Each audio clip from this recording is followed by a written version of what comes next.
Emmanuel இரட்சகர் நமக்காக பிறந்தார், நமக்குள்ளே வாசம் பண்ணுகிறார். யோவான் 1:14 அந்த வார்த்தை மாம்சமாகி கிருபையினாலும் சத்தியத்தினாலும் நிறைந்தவராய் நமக்குள்ளே வாசம் பண்ணினார்.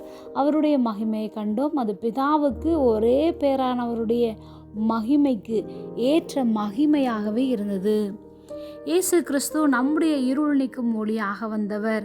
மேலும் நம்மை பிரகாசிக்க செய்ய வேண்டும் என்பதே அவருடைய விருப்பமாக இருந்தது. நாம் அவருக்கு சொந்தமானதினாலே நம்மை தேடி இந்த உலகத்திற்கு வந்தார். இயேசு கிறிஸ்துவை நம்முடைய சொந்த இரட்சகராக ஏற்றுக்கொள்ளும் போது அவருடைய நாமத்தின் மேல் நாம் விசுவாசம் வைப்போம்.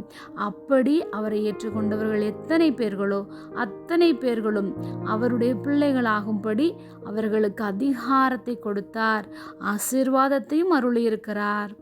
இயேசு கிறிஸ்து இந்த பூமியில் மனுஷர் மத்தியில் வாசம் பண்ணுவதனால் நமக்கு சந்தோஷம், சமாதானம், மிகப்பெரிய சுகம், செழிப்பு, விடுதலை, இன்னும் பல காரியங்களை அவர் நமக்கு கொடுத்திருக்கிறார். பழைய ஏற்பாட்டு காலத்தில் அவர் ஆசரிப்பு கூடாரத்தில் வாசம் பண்ணினார். தம்முடைய பிரமாணங்கள், கற்பனைகள், கட்டளைகள் மூலமாக தம்மை தமது ஜனங்களுக்கு வெளிப்படுத்தினார். ஆனால் இன்று நாம் புதிய ஏற்பாட்டு காலத்தில் வாழ்ந்து கொண்டிருக்கிறோம். உலக இரட்சகராக அகில உலகத்தில் உள்ள அனைவருடைய பாவத்தையும் நீக்குபவராக அவரே வந்தார். இயேசு கிறிஸ்து மனுக்குலத்தை மீட்கும்படியான மனுஷ சரீரமாகிய கூடாரத்தில் வந்தார்.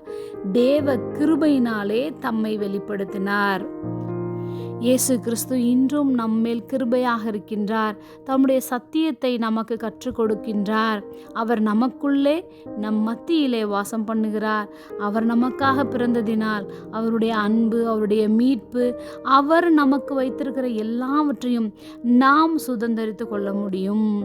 ஜெபம். அன்பின் பரம தகப்பனே, எப்பொழுதும் எங்களோடு கூட இருக்கிறவராகவே இருக்கிறவரே, எங்களுக்குள் நீர் இருப்பதற்காக நாங்கள் நன்றி செலுத்துகிறோம். இயேசுவின் நாமத்தில் பிதாவே, ஆமேன்.